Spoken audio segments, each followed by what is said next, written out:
Assalamualaikum warahmatullahi wabarakatuh. Perkenalkan, nama saya Ane Kurniawan dengan NIM 070111 82429045. Saya berasal dari kelas L2 atau B Indralaya. Di sini saya akan menjelaskan mengenai rancangan karir saya setelah lulus dari jenjang sarjana jurusan Ilmu Administrasi Publik Universitas Sriwijaya. Baiklah, di sini saya akan menjelaskan mengenai rancangan karir saya ke depannya setelah menyelesaikan jenjang S1. Jadi sini saya sudah membuat rencana atau saya tuh sudah berencana untuk setelah menyelesaikan S1 saya akan melanjutkan kepada jenjang yang lebih tinggi yaitu S2 atau magister. Nah, hal tersebut bertujuan agar saya lebih dekat atau lebih mudah untuk menggapai cita-cita yang saya inginkan yaitu untuk menjadi seorang dosen. Jadi sedikit informasi, dosen itu merupakan salah satu tenaga pendidik dan juga pengajar, di mana dia memiliki fungsi utama untuk menyebarluaskan ilmu pengetahuan, teknologi, dan juga seni melalui pengajaran, penelitian, dan juga pengabdian langsung kepada masyarakat. Nah, untuk menggapai hal tersebut tentu ada syarat-syarat yang harus saya penuhi seperti itu. Nah, di sini saya akan menjelaskan mengenai syarat umum untuk menjadi seorang dosen. Nah, secara umum untuk menjadi seorang dosen itu kita harus memenuhi syarat. Nah, yang pertama yaitu memenuhi kualifikasi akademik. Nah, maksudnya itu adalah harus terlebih dahulu menyelesaikan yang namanya pasca sarjana seperti itu. Nah, yang kedua yaitu minimal S2. Nah, tentu sebagai seorang dosen, jenjang pendidikan yang sudah kita selesaikan itu minimal atau paling rendah itu adalah S2 atau magister. Nah, yang ketiga yaitu memiliki bidang ilmu yang linear. Nah, dalam hal ini itu maksudnya kita jika ingin mengambil S2 itu harus berhubungan dengan jurusan pada saat kita S1. Nah, jadi di sini saya berencana, kan saya di sini mengambil jurusan Ilmu Administrasi Publik. Nah, pada S2 saya berencana untuk mengambil jurusan Kebijakan Publik. Dan yang keempat yaitu bebas dari tindak pidana. Tentu kita sebagai pengajar, sebagai role model, sebagai contoh itu tentu dapat memberikan contoh yang baik seperti itu.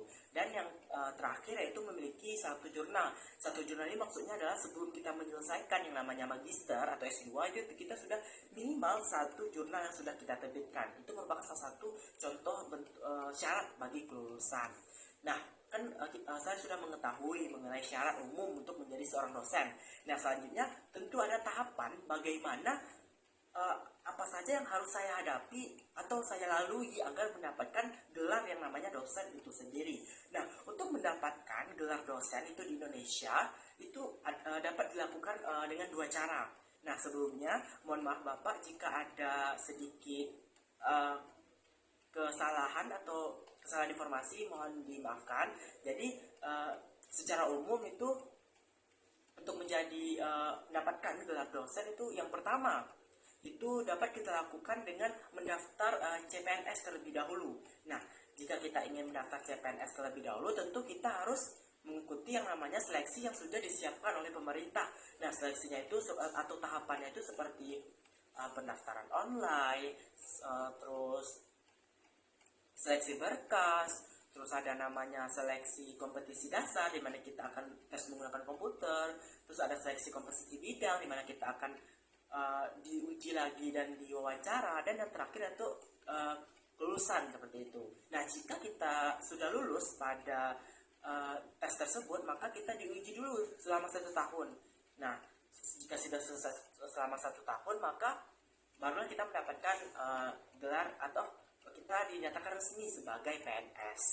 Nah, selain itu ada juga tahapan yang kedua, yaitu langsung mendaftar kepada universitas yang diinginkan. Nah, salah satu contohnya seperti saya setelah menyelesaikan S2, saya ingin menjadi dosen di Universitas Sriwijaya.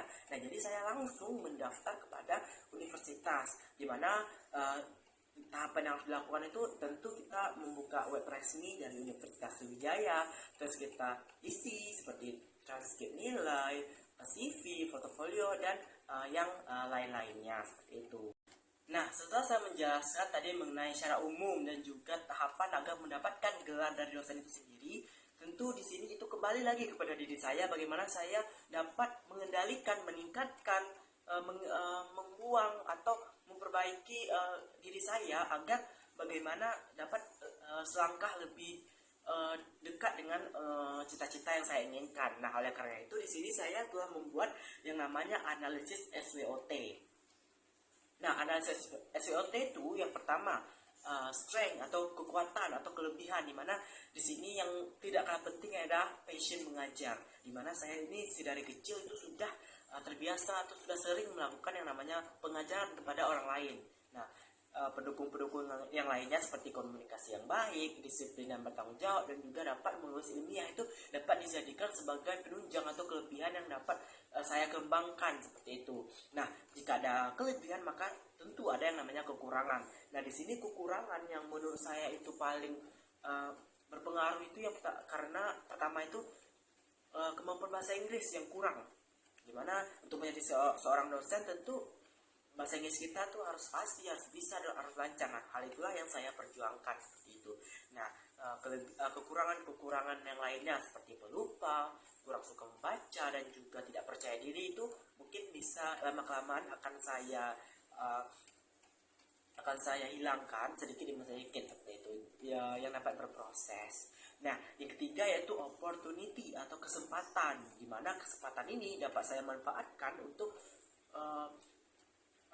agar cita-cita saya itu lebih dekat seperti itu. Yang pertama yaitu permintaan dosen yang berkualitas di Indonesia itu sangat tinggi, di mana kita kekurangan dosen. Dan selain itu juga banyaknya beasiswa yang menyediakan untuk lanjutan kepada S2 maupun S3. Nah, ini dapat dijadikan sebagai motivasi bagi saya agar dapat lanjut kepada jenjang yang lebih tinggi karena adanya beasiswa yang telah disediakan pemerintah maupun swasta. Dan yang ketiga itu kemajuan teknologi dan juga ilmu pengetahuan yang lebih tinggi seperti itu, dimana pada saat ini pendidikan itu menjadi hal yang paling penting. Nah, seperti itu dapat dijadikan sebagai peluang. Nah, jika ada peluang maka ada lagi yang namanya ancaman atau threat. Nah, dimana ancaman ini berasal dari luar yang dapat mungkin sedikit menghambat seperti itu. Yang pertama, persaingan yang ketat. Tentu untuk mendapatkan gelar dosen kita harus bersaing dengan yang lain-lainnya seperti itu.